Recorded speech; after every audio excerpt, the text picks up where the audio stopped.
Située au cœur de l'Afrique, la République démocratique du Congo détient près de 75 millions d'hectares cultivables. Malheureusement, ce géant africain est compté parmi les pays les plus touchés par la malnutrition. Selon les experts, la République démocratique du Congo compte plus de 2 millions d'enfants sévèrement malnutris et un nombre sans appel d'hommes, femmes et enfants souffrant de la carence en vitamines A, fer et zinc.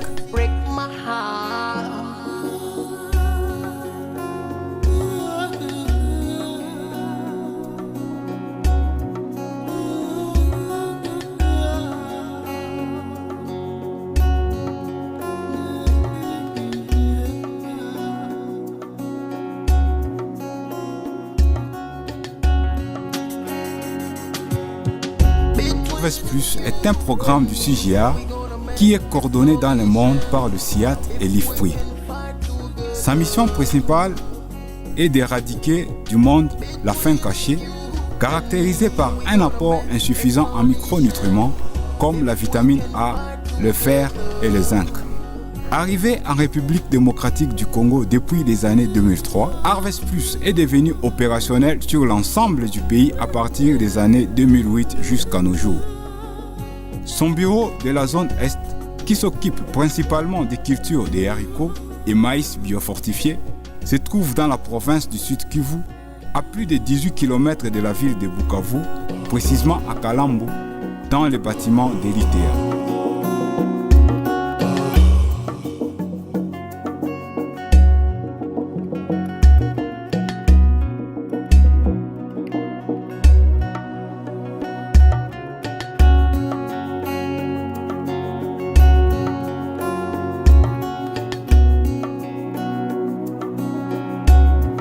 Je réponds au nom de Dr Antoine Kalinga Bobo. Je suis professeur, je suis coordonnateur du programme national, le programme mondial Harvest Plus pour la RDC.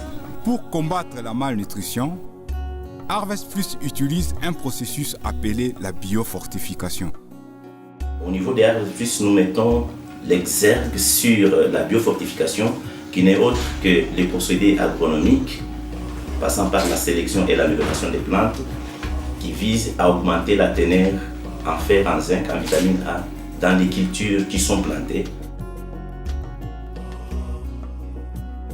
Depuis que Harvest Plus est opérationnel en République démocratique du Congo, et particulièrement au Sud Kivu, ces résultats sont visibles aux yeux de tout le monde. Pour rendre disponibles les semences biofortifiées dans son rayon d'action, et pour fournir aux partenaires ainsi qu'à toute la population congolaise des semences de bonne qualité, Harvest Plus développe un système de production sémencière impressionnant dans ce site de l'INERA et de Moressa. Et dans ce site, ce programme se focalise principalement sur la production de semences de base.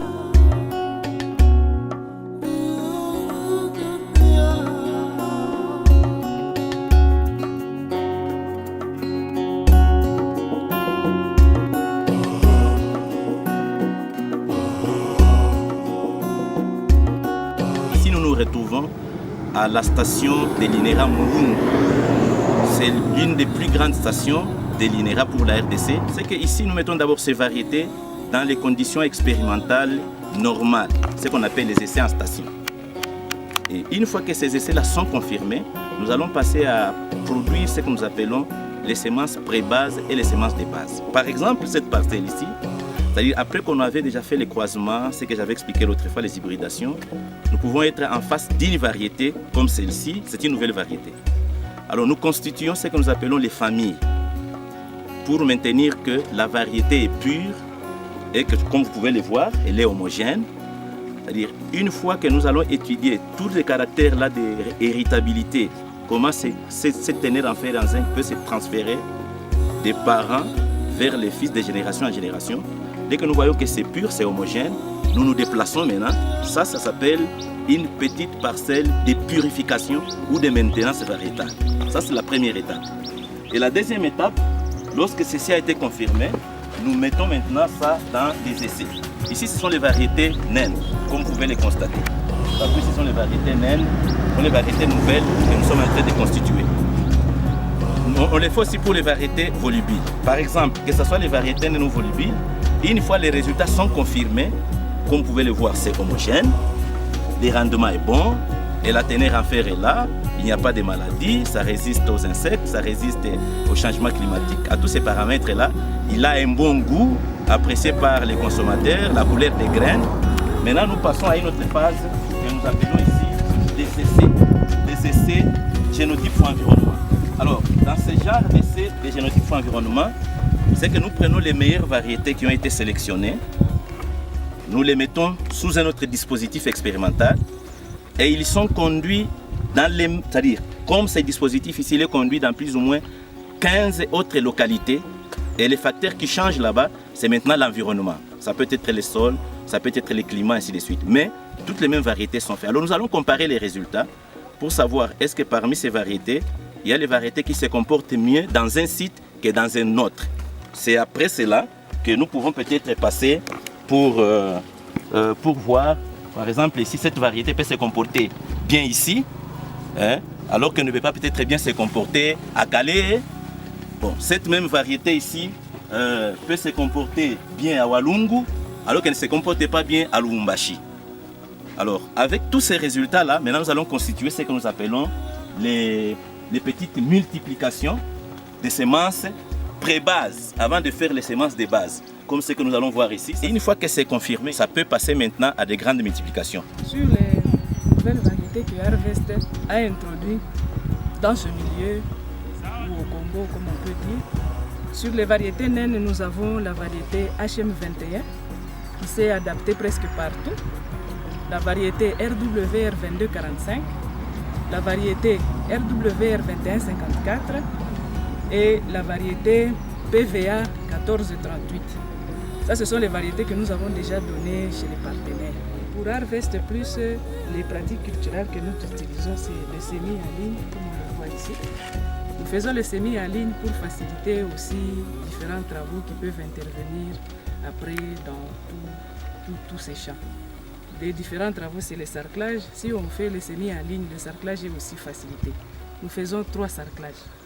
Le premier, le deuxième, le troisième, jusqu'à ce que la culture va arriver à maturité. Alors, après avoir produit les semences de base, ce que vous avez vu là-bas, mais maintenant ici, nous devons faire un champ dans les conditions particulières.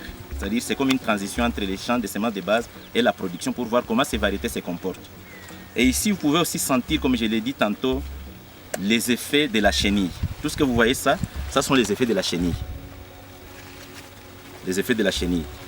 Alors, si dans l'autre condition là-bas, nous avons infesté d'une manière naturelle pour voir comment la variété résisterait, mais ici, c'est pas l'infestation naturelle, c'est-à-dire les chenilles existent à cause du changement climatique. Les espèces de chenilles qu'on n'avait pas ou bien qui étaient déjà éradiquées, se sont devenues encore résurgentes et ils font beaucoup plus de dégâts. Alors, dans ce champ, nous l'avons sémé dans les conditions normales, mais après, on a constaté qu'il y avait les effets de la chenille. Mais ce champ a été traité. Ce que vous voyez ici, les champs a été traités, mais nous allons encore faire un deuxième traitement après la floraison. Et tel que vous allez le voir, que nous allons maintenant voir les effets des différents produits qui sont sur le marché, que les agrodealers nous amènent, pour savoir quel est le produit qui est plus efficace que nous pouvons recommander aux paysans, aux producteurs pour sauvegarder leur culture. Mais les champs ici, ils servent aussi à la production des semences. La production des semences se passe à 2 niveaux, c'est-à-dire il y a la production des semences de base. Pour la production des semences de base, nous recevons le matériel, c'est-à-dire des essais déjà du département de Crop Development. Nous les multiplions dans les champs de semences de base afin de les donner aux multiplicateurs ou aux agri-multiplicateurs, les partenaires qui vont travailler sous notre encadrement, mais en concertation avec les SENASEM. Ça, c'est un maïs qu'on appelle maïs composite, c'est-à-dire son rendement moyen, c'est 3 tonnes. Mais ICP, si les conditions édapho-climatiques sont meilleures, on peut arriver même à 4 ou à 5 tonnes. Mais nous avons aussi les types qu'on appelle les types hybrides, donc les maïs hybrides. Là, le rendement est élevé. et le rendement moyen c'est 5 tonnes. Mais on peut arriver aussi à 7 tonnes, même voire 8 tonnes. Mais après la production de semences de base, nous devons passer à une autre échelle, la production de semences certifiées. Et là, on signe directement les contrats avec des partenaires, tels que je les ai cités. Et là, nous voyons d'abord s'ils ont une certaine expertise dans la production sémencière, est-ce qu'ils ont des infrastructures, est-ce qu'ils ont des terres, est-ce que les conditions sont réunies. Et puis là, nous leur donnons les contrats de production, les semences de base qui ont été produites par l'INERA, nous les mettons maintenant à leur disposition, ils vont produire maintenant et les semences certifiées. Pour détecter la teneur en micronutriments dans les semences, Harvest Plus possède un laboratoire équipé en appareil moderne d'analyse, le spectromètre XRF. Cette machine que nous appelons les spectromètres. L'autre que nous avons vu pour la bêta-carotène, c'est le spectrophotomètre. Alors celui-ci, il nous aide à calibrer, c'est-à-dire les différents échantillons de haricots que nous avons eus, ils doivent être préparés, broyés, ailleurs là. Maintenant nous les amenons ici directement et nous allons les mettre dans les petits bols ici. Et puis on va allumer la machine et en allumant directement, vous savez lire la composition. Cet appareil fonctionne avec les rayons X, c'est-à-dire c'est par fluorescence et directement la poudre là, on peut lire la concentration en fer et en zinc. Et cet outil est très indispensable parce que ça nous permet d'avoir directement, on peut donner des semences à quelqu'un, mais après quelqu'un peut venir avec ces semences là, mais peut-être il pourra les mélanger avec d'autres qui ne sont pas biofortifiées. Mais au moins ici, nous savons faire le contrôle de qualité pour s'assurer que réellement ce sont les mêmes variétés qu'on lui avait données qui nous a remises. Les haricots et les maïs qui proviennent des champs de production de Harvest Plus, du site de l'INERA et de Moresa, sont appelés semences de base. Et ceux qui proviennent des champs des partenaires sont appelés semences certifiées. Pour conserver ces deux types de semences, différentes opérations sont réalisées avant l'entreposage. Et ici nous sommes aux entrepôts de l'INERA Mouloum, où nous avons les semences qui ont été récoltées pendant la saison passée, que ce soit les haricots, que ce soit le maïs. Et nous avons un dépôt ici où nous stockons toutes les semences que nous récoltons à partir de nos champs d'essai et aussi chez nos partenaires. Nous avons plusieurs catégories de semences et aussi de graines. Ici, nous mettons les semences qu'on appelle semences déclarées de qualité. Soucieux d'éradiquer la faim cachée et de contribuer au développement agricole de la République démocratique du Congo, Harvest Plus développe des partenariats solides avec des ONG et associations locales. Aux partenaires, Harvest Plus rend disponible la semence à toutes les saisons culturelles et à la production, ces programmes rachètent aux producteurs une partie de la récolte pour leur permettre de réaliser d'autres activités et de relancer l'activité agricole à la saison prochaine. Nous allons aussi dans le village, dans les coins, dans la ville, nous faisons des séminaires tels que nous avons organisé avec nous des séminaires. On dit on va inviter les gens qui sont curieux, ils viennent, ils apprennent ce que nous faisons. Et puis après, à partir de ce niveau-là, on se dit voilà les différents services et produits qui sont exprimés à la disposition de la communauté. Et les gens peuvent passer maintenant entrer en contact avec nous directement ou à travers nos différents collaborateurs pour savoir les différents contrats, qu'est-ce que nous pouvons faire. Et dans ces contrats-là, nous leur donnons par exemple les semences de meilleure qualité qui sont différentes des graines qu'ils peuvent ramasser n'importe où. Et en plus de ça, nous leur donnons aussi un crédit financier pour les aider à produire. Mais tout ce que nous leur donnons là, c'est comme un prêt, une subvention. Lorsqu'ils auront produit, il y a une partie qu'ils doivent remettre à Harvest Plus pour distribuer à d'autres personnes. La troisième catégorie de partenaires, ce sont les partenaires de dissémination. Nous le faisons à travers les associations locales, à travers les ONG, à travers les églises, à travers les écoles, à travers les centres de santé. Tout ça, c'est à travers les ménages, à travers ces organisations-là. Au-delà déjà de 300 000 ménages dans le nord ici Kivu, depuis qu'on a commencé. Là, on le fait avec beaucoup de partenaires. Et les partenaires qui font l'échange, puisque la dissémination, je vous ai dit que c'est la propagation des semences au sein des ménages. On n'est pas tenu à rester dans un seul village.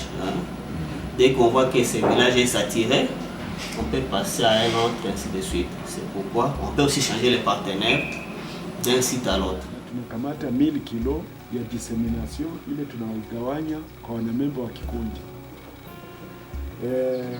Mazao ilikuwa mazuri sana, sababu kila mwanamemba mwenyewe alipata ile mbegu, aliweza kurudisha na anabakia na ingine yenyewe naye atafanya mbegu na anagabulia hata mtoto yake muyomba nani. Donc ilikuwa mzuri kwa ngambo yangu, na mie nyumba sikukuwa napataka hata stock ya semence mule ndani ama maharagi kidogo ya depo ya kukula. Ile kwa leo tangu tulianza kutumika na Harvest Plus inakuwa na inaonekana kama tulikuwa tunakula limwa kwa siku. Kwa kuwa tunazalisha mingi, tunakuwa na stock kidogo mnyumba, tunaanza kula mara 3. Hii mbegu ya muhindi tunailima, kila mtu mwenye alishaka panda hii mbegu anaifurahia. Na bugali bwa hii muhindi kuikula antokani bugali bwa bie sana. Ile nani Harvest Plus ya kui tulikuwa tunalima ndio. Tulikuwa tunalima mbegu ya ikuwe na tosha sangi simu nani hii mbegu ya mindi mko naona mbele yangu ngisi iko hapa ku basha. Kaona ke hii mbegu quand même inatosha zaidi par rapport na tulikuwa nayo zamani. Dans la ville de Bukavu, Harvest Plus a créé un agroshop pour permettre à la population de se procurer un produit biofortifié quotidiennement. Beaucoup de gens passent ici s'approvisionner à ces produits et ils ont compris le bien fondé de l'agroshop. Nous sommes satisfaits de ce qui passe, comme vous avez constaté. Aussitôt on garnit les étagères, aussitôt c'est dégarni, ça signifie que ça entre et ça part. Donc il y a vraiment un engagement sérieux sur nos produits. Nous avons aussi mis sur pied un réseau des agrodealers, des revendeurs de produits intrants agricoles. Nous avons toute une panoplie dans chaque province. Dans le Nord Kivu, nous avons ici à Bukavu, dans le Sud Kivu, nous l'avons au Katanga. Mais au-delà des agrodealers, là ce sont des revendeurs dans leurs propres magasins. Ils signent des contrats avec Harvest Plus. Nous leur donnons nos produits, mais nous leur demandons de mettre ces produits à la disposition de la population au moindre prix, parce que c'est subventionné. Nous avons aussi les agrodealers ou les revendeurs des rues qui sont dans le marché moisi, les marchés hebdomadaires ou périodiques qu'on a à Moudaka, à Mogogo, à Ouvira.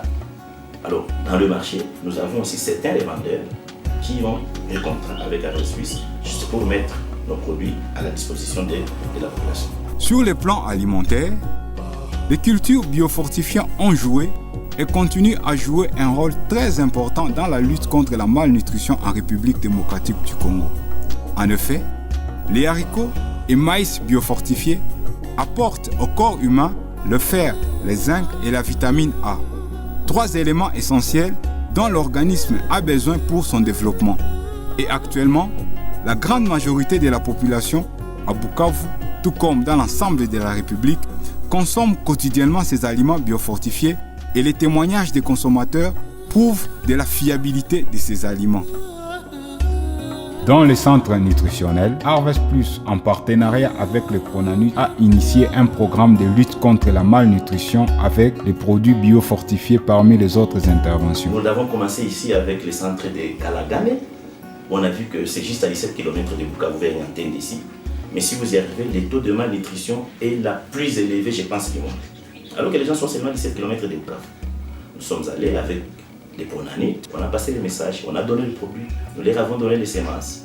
Au-delà de ces centres nutritionnels, il y a aussi d'autres centres nutritionnels où on veut encadrer, parce que là, il y a aussi les messages que les gens donnent aux femmes enceintes, qui donnent aux enfants, parce que les bénéficiaires principaux de ce programme sont les femmes à l'âge de procréation et les enfants de 0 à 5 ans. Un écrivain français a fait dit ceci: si tu penses en termes de génération, investis dans l'éducation. En République démocratique du Congo, Harvest Plus est l'unique à avoir compris qu'informer et faire des jeunes élèves des producteurs et ambassadeurs des cultures biofortifiées, c'est lutter durablement contre la faim cachée et l'insécurité alimentaire ainsi que le sous-développement. Nous sommes très contents de collaborer avec Harvest. Ils ont déjà été ici, ils nous ont donné des semences biofortifiées Et aujourd'hui, je crois que vous aurez l'occasion de passer voir quelques champs. Quelques champs, nous avons semé ces haricots là. Et nous attendons de beaucoup d'autres choses. Ces cultures sont très riches en vitamine A, en fer, en zinc. Donc nous sommes sûrs que ces cultures peuvent nous aider à lutter dans la malnutrition qui accable notre pays. C'est la satisfaction la plus totale. Depuis un certain temps, nous avons ouvert la section agrivette pour répondre aux besoins de la population. Mais comme le pays est ce qu'il est, on avait des difficultés d'avoir les matériels, les outils aératoires, la semence. Ce sont là les moyens les plus appropriés pour une bonne formation. Mais comme Harvest a pensé à nous, nous pensons que nous allons répondre aux besoins réels de la population. Parce que l'encadrement de la population dépend de la jeunesse qu'il faut. Les élèves envoyés ici chez nous vont apprendre la technique telle que Harvest l'a préconisée. Et cette technique va se répercuter aux parents et je crois que ça va apporter une sécurité alimentaire au niveau de toute la province. Nous, ambassadeurs des cultures biofortifiées, d'abord nous jouons un rôle primordial pour la propagation mais aussi la sensibilisation en ce qui concerne les cultures biofortifiées. Car en sensibilisant nos parents, nos voisins du quartier, même les paysans, nous pouvons permettre que ces projets d'Harvest puissent aller de l'avant et non retourner à la rue. Une femme, c'est éduquer toute une nation. Mais moi, je pense que si j'éduque un élève sur la biofortification, j'éduque toute la population de la RDC pour la biofortification. L'objectif d'ici 2030, nous voulons que toutes les écoles, d'abord les écoles techniques agricoles, comme disait le laboureur et ses enfants, ne laissez nulle place où la main ne passe et repasse. Nous aussi, on ne laissera aucune école technique agricole sans la biofortification. Il avait fallu du temps et la détermination pour amener les aliments biofortifiés dans les assiettes du monde entier. Les cultures biofortifiées contribuent au développement agricole de la République démocratique du Congo. Sur l'ensemble du pays, la population trouve facilement les haricots et maïs biofortifiés. D'ici 2030, plus de 1 milliard de personnes dans le monde pourraient consommer les aliments biofortifiés. One team, one programme, one harvest place.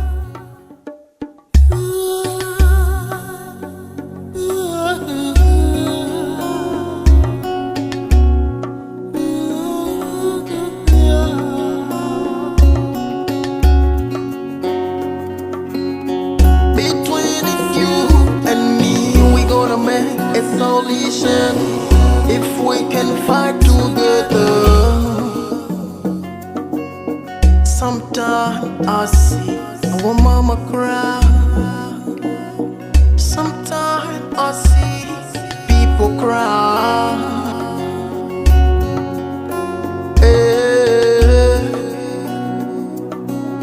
Another time what I see break my heart.